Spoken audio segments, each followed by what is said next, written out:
Boa noite a todos. Dando continuidade, então, ao nosso encontro desta noite, nós vamos buscar uma página no livro Ideal Espírita, de autores diversos, psicografado por Francisco Cândido Xavier. Mas nós vamos ver uma de André Luiz, Você Pode. Só o tema já é muito significativo, porque você pode, ele já afirma que nós temos condições. Que se estamos encarnados há um propósito. E esse propósito deve ser buscado com muito empenho. Nós temos condições. Muitas vezes não percebemos os nossos talentos, desprezamos oportunidades, não percebemos que poderíamos estar fazendo muito melhor do que estamos fazendo. E então, vivendo melhor, porque aquele que se empenha mais, aquele que ama mais, aquele que é mais atento ao que está no seu entorno, em todos os sentidos, ele vive melhor, ele se sente melhor. Então vamos ao texto. Carregando nos próprios ombros as aflições que fustigam a terra, o Senhor acreditou nas promessas de fidelidade que você lhe fez, enviando-lhe a caminho aqueles irmãos necessitados de mais amor. Nesse parágrafo nós já temos grandes ensinamentos. Sempre que nós retornamos ao palco da vida, nós participamos da busca de uma programação ideal para a nossa encarnação. Então, muito antes de aqui estarmos, tudo foi idealizado.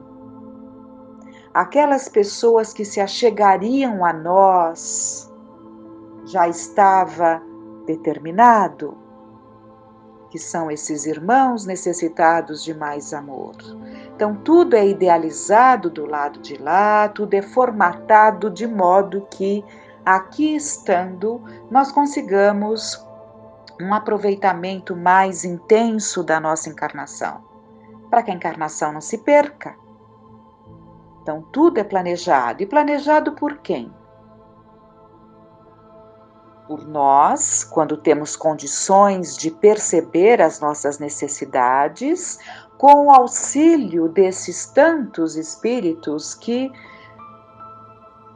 torcem por nós, vibram por nós, inclusive intercederam por nós na busca ali de soluções, de condições para que o plano da nossa encarnação se desse da melhor forma.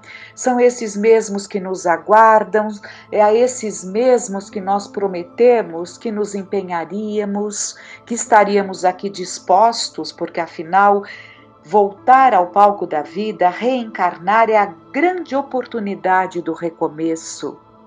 É a oportunidade que Deus nos dá. Estamos muitas vezes ali sofridos, sofrendo perseguições, assédios, ou devorados, corroídos pelo remorso. E Deus nos fala, você vai voltar, né?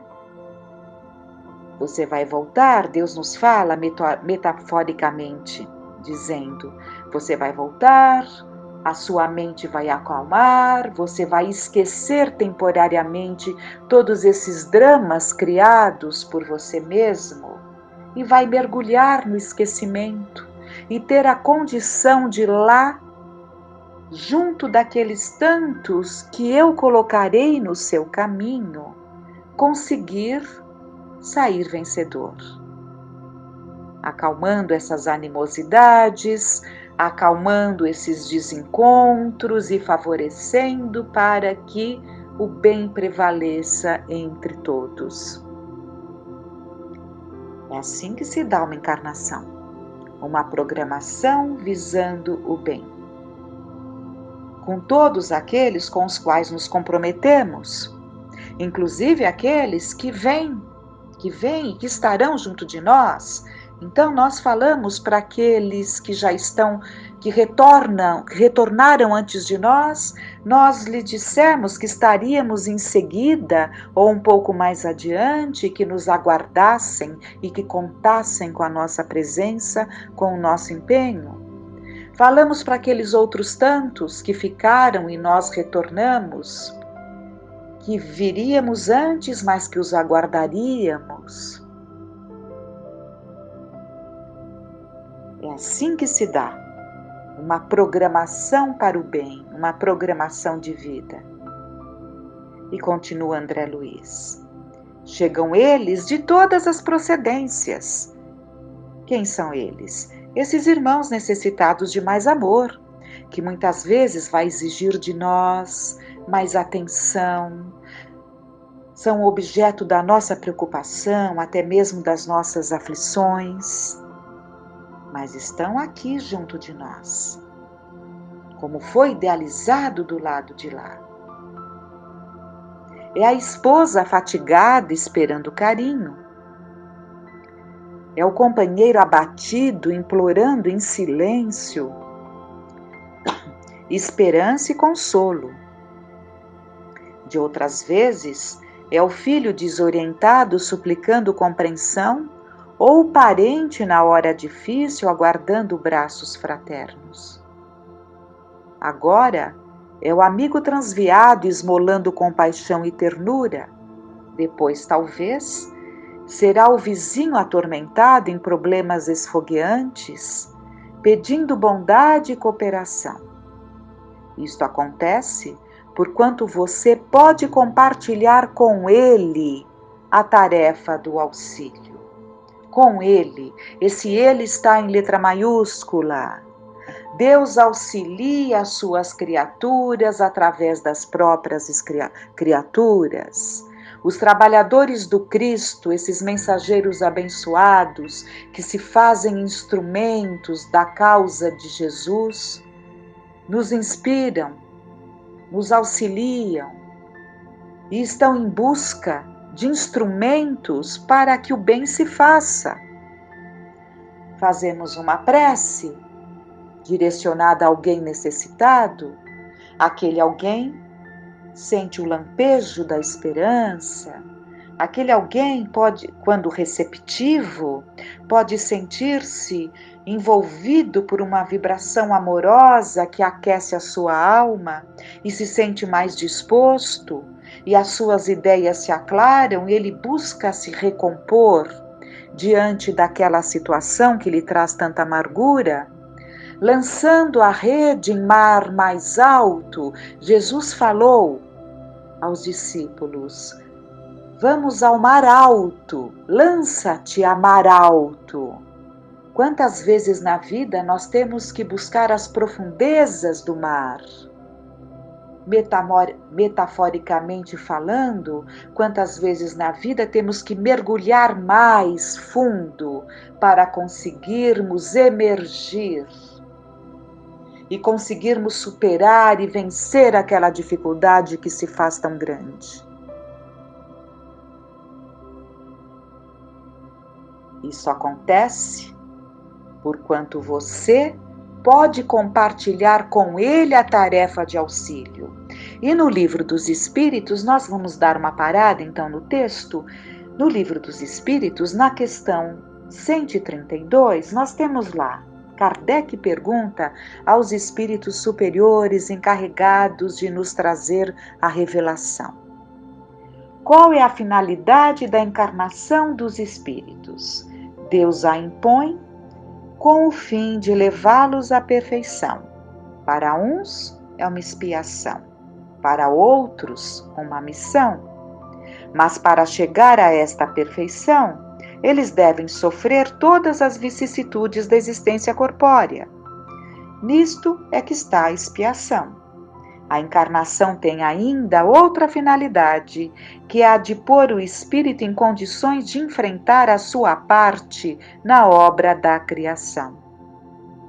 É para executá-la que ele toma um aparelho em cada mundo, em harmonia com a matéria essencial do mesmo, a fim de nele cumprir, daquele ponto de vista, as ordens de Deus, e desta maneira, concorrendo para a obra geral, também progredir.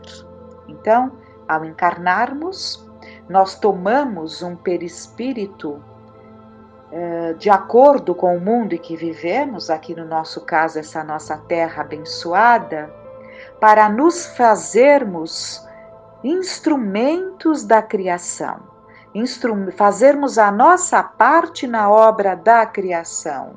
Esse é o convite, essa é a finalidade, além da afeição, de desafios, de expiações, para refazermos a tarefa que mal fizemos em encarnações passadas, para refazermos aquilo que deixamos de fazer, né? Então, tudo isso compõe a nossa encarnação, mas também fazermos a nossa parte na obra da criação. Muito importante. Por isso que foi dito, isso acontece porque você pode compartilhar com ele a tarefa do auxílio. Não desdenhe deste modo apoiar o bem. Acendamos a luz onde as trevas se adensem. Articulemos tolerância ao pé da agressividade. Envolvamos as farpas da cólera em algodão de brandura. Conduzamos a paz por fonte viva sobre a discórdia, toda vez que a discórdia se faça incêndio destruidor. Então é importante que entendamos que estamos aqui a trabalho. Não estamos aqui em férias. Estamos aqui a trabalho e é preciso que estejamos afeitos ao trabalho, atentos ao trabalho, com a condição de observarmos o nosso entorno, com a condição de permitirmos que o amor se expanda. A nossa mente, o nosso cérebro, entendamos, é o espírito que atua.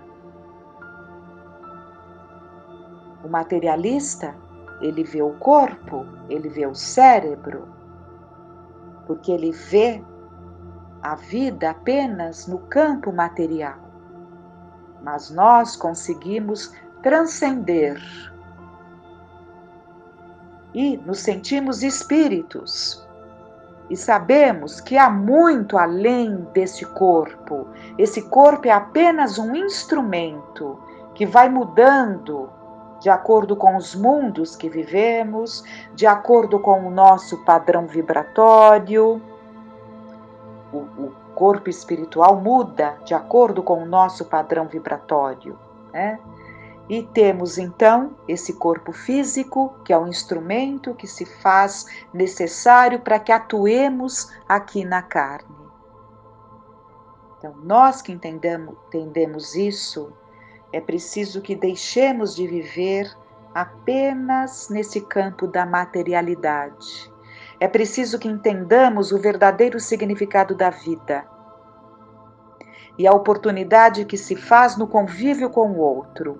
Aqueles que se achegam mais próximos, que o nosso amor se expanda a ponto de envolvê-los numa vibração amorosa que nos aqueça em nossos lares, mas que também possamos abrir as janelas e as portas da nossa casa para que não fiquemos apenas ou tão somente nesse amor dedicado aos nossos familiares, porque dessa forma corremos o risco de incidir no egoísmo doméstico.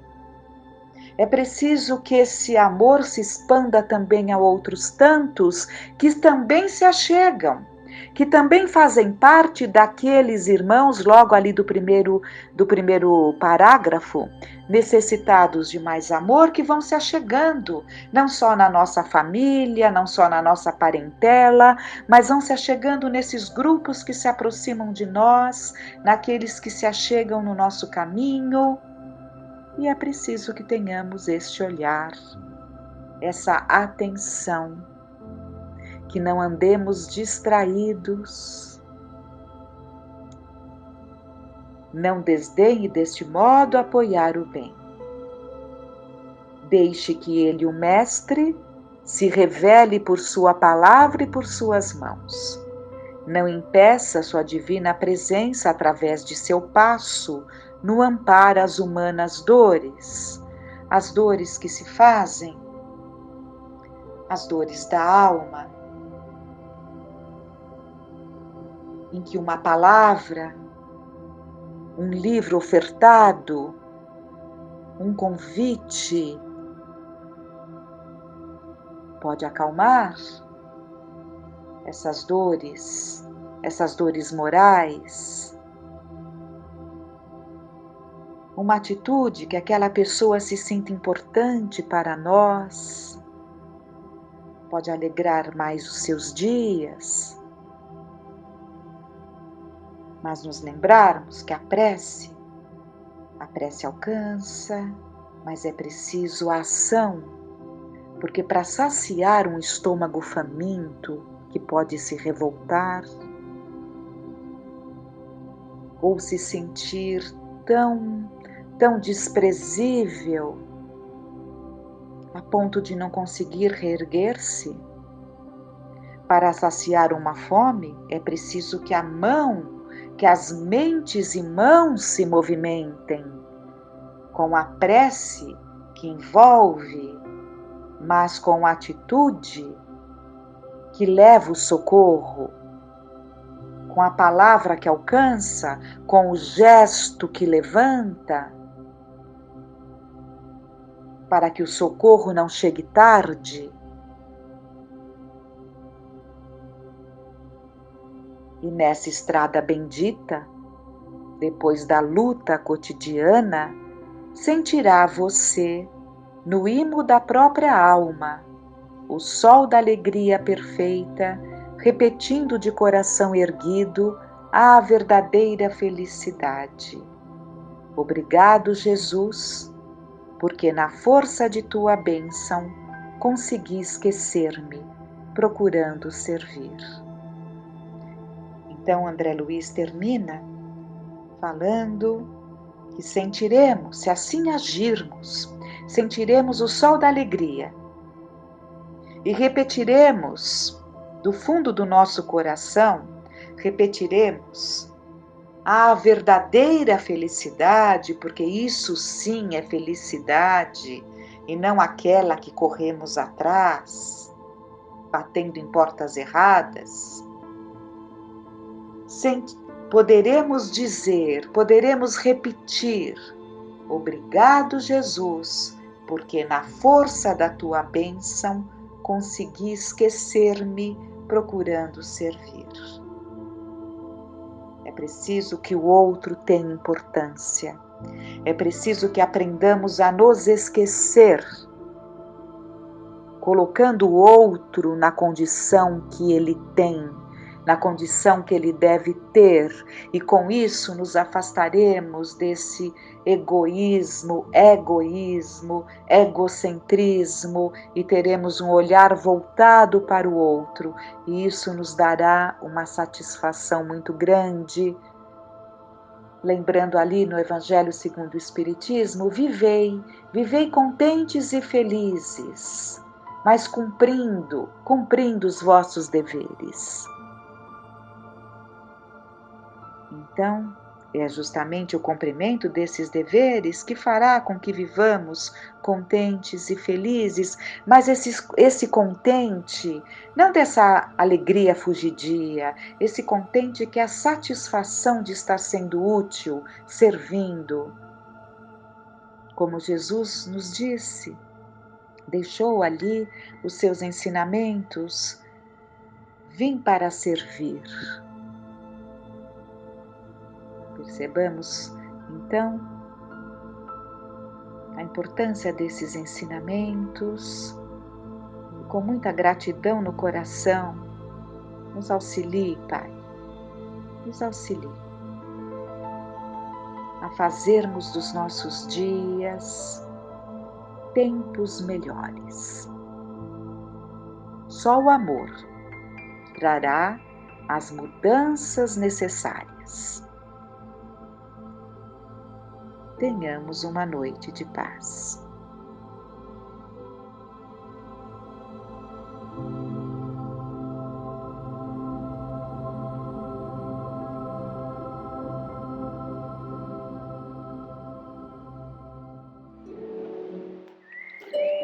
todos. Nós hoje trouxemos do livro Páginas de Espiritismo Cristão, de Rodolfo Caligares, um tema que fala sobre a maledicência, a fofoca, ainda uma dificuldade muito grande que trazemos a ser vencida.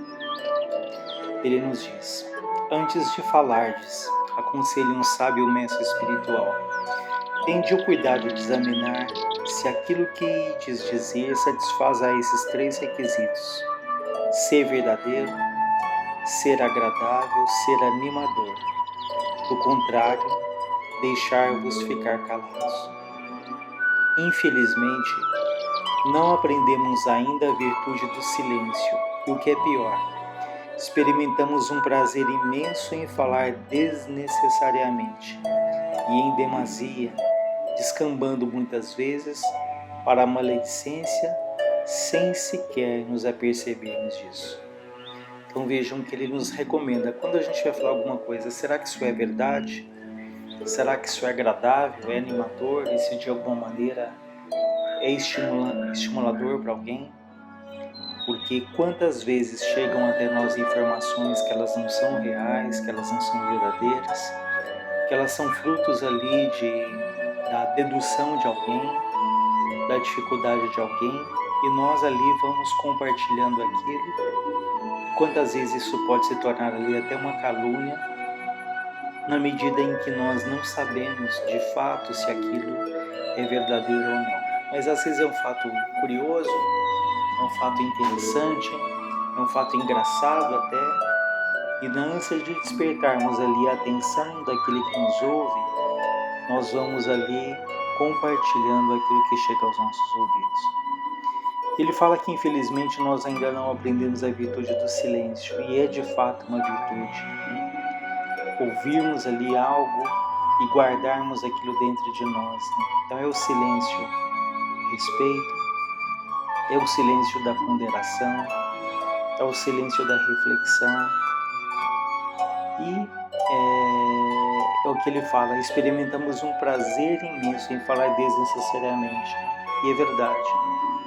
Raramente quando 2 pessoas ou mais se reúnem, raramente ali não surge um comentário sobre a vida de alguém, sobre o comportamento de alguém, e temos mesmo esse prazer em falar dos outros sem percebermos que ali está embutido o nosso julgamento, a nossa crítica. E quando falamos de alguém é como se disséssemos: eu não faria isso, eu sou superior. É uma crítica ao outro, ela esconde um certo sentimento de superioridade. Eu preciso falar do outro, eu preciso rebaixar o outro, como se com isso eu dissesse, ainda que muito sutilmente, eu sou melhor do que essa pessoa. Por isso que criticamos, que julgamos tanto. Ele diz, olha, basta que 2 ou mais pessoas nos reunamos numa conversação livre para que instantes depois já estejamos a dizer mal dos outros. Administração, política, negócios, religião, festas sociais, parentela, tudo serve para conduzir-nos a falatórios inconsiderados em torno de nossos semelhantes, que uma vez iniciados podem prolongar-se por horas a fio, eis que nunca faltam Judas, entre aspas, para serem malhados. Sobretudo hoje com as redes sociais é impressionante, em que cada um se considera mestre nos mais variados assuntos, prontos, capazes de opinar ali com uma suposta precisão, e de assuntos que nós mal conhecemos. Mas quando nós nos posicionamos assim, nós queremos de uma maneira ilusória ocuparmos um lugar no mundo, falando de coisas que em verdade nós pouco conhecemos, que conhecemos superficialmente, mas os julgamos ali doutores para opinar de assuntos que de fato não pertencem ali ao campo do nosso estudo, da nossa observação mais acurada. Curioso, ele diz, que nenhum de nós se dá pressa em divulgar notícias sérias sobre assuntos de relevante interesse para a humanidade. Mas com que sofreguidão, com que pressa, disputamos a primazia de passar adiante fatos e boatos desagradáveis, deprimentes ou que possam provocar escândalo. Então é muito importante essa análise de pensarmos o que eu tenho compartilhado na minha vida, nas redes sociais. Talvez até compartilhamos coisas que hoje tem memes, tem vídeos que são muito criativos, que são muito engraçados, que chamam muita atenção. Mas ali nós estamos expondo vidas de pessoas que passaram por situações constrangedoras e que de um momento para outro, em milhares ou até milhões de pessoas, visualizam aquilo, riem, e se fôssemos nós? Estivéssemos naquela situação, num vídeo, numa imagem não autorizada, se fosse um familiar nosso, um filho, alguém mais próximo, será que nós gostaríamos de ter ali a nossa vida, a nossa intimidade, algum erro nosso, algum deslize exposto a tantas e tantas pessoas? Então, fica essa reflexão que temos compartilhado coisas que agregam, né, que estimulam as pessoas a ir para o bem, que tem saído da nossa boca. Então são reflexões aparentemente simples, mas que são bastante importantes, porque aquilo que nós falamos, aquilo que nós compartilhamos, isso é um retrato daquilo que nós trazemos dentro de nós. Não raro, ele diz, aquilo que nos chega aos ouvidos são meras conjecturas e suposições maldosas, às quais não deveríamos dar o menor crédito.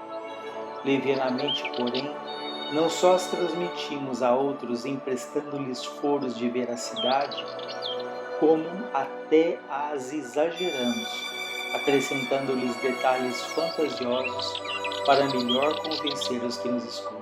Olha que interessante.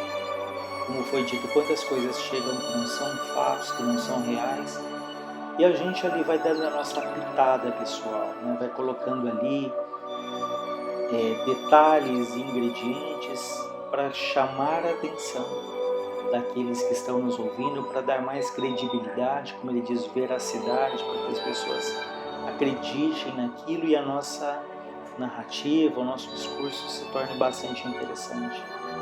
Então aquilo vai ganhando contornos que originalmente nem existem. Muito cuidado ali quando nós temos esse prazer de atrair a atenção das pessoas que nos servem. Sermos pessoas interessantes de uma maneira ali equivocada. Então muito cuidado nesse ponto. Quanto desamor ao próximo ressalta dessas atitudes, ele diz. Ainda que nós mesmos tenhamos tido a oportunidade de presenciar certas cenas ou episódios que nos pareçam comprometedores, manda a prudência nos abstermos de comentá-los, porque cada um de nós é levado a julgar as coisas que vê segundo as inclinações de seu próprio coração. Isso altera fundamentalmente o verdadeiro juízo delas. Então vejam, ainda que nós presenciemos cenas ali comprometedoras, né, podem ser até muito interessantes no relato, mas ele fala, guarda isso ali no silêncio, né, porque cada um de nós julga de acordo com aquilo que vai dentro de nós. Eu me lembro de um livro que citava uma mulher que ela ficava ali numa vila, na janela o dia inteiro, anotando ali todas as pessoas que entravam na vila. Ela tinha até um caderninho que ela entrava, ela anotava tudo, né? E se algum homem ali entrava na casa de uma mulher, ela já deduzia, né? Ela já imaginava que aqui eles estavam tendo um caso ali amoroso, extraconjugal, mas isso era reflexo ali do que ela trazia dentro dela. Então, como ele diz aqui, nós julgamos os fatos e muitas vezes as pessoas de acordo com os valores, com as crenças, com os conflitos que nós trazemos dentro de nós mesmos. E essa mulher fez isso de uma tal maneira, com tamanha insistência, periodicamente, diariamente ela fazia isso, que ela acabou tendo uma doença ali bastante grave que não estava previsto nessa existência. Mas ela alimentou tanto essa maledicência, ela fofoca, ela acabou contraindo uma doença que não seria para ela passar. Então vejam, aqui também é um ensinamento que mostra que nem todas as grandes lutas ou as grandes doenças, elas provêm de um passado, mas nós podemos criar hoje pela nossa atitude, pelo nosso comportamento. Ele diz ainda, a maledicência, ela provém do mal vezes que temos de intrometermos na vida alheia, né? Enfim, ela provém o quê?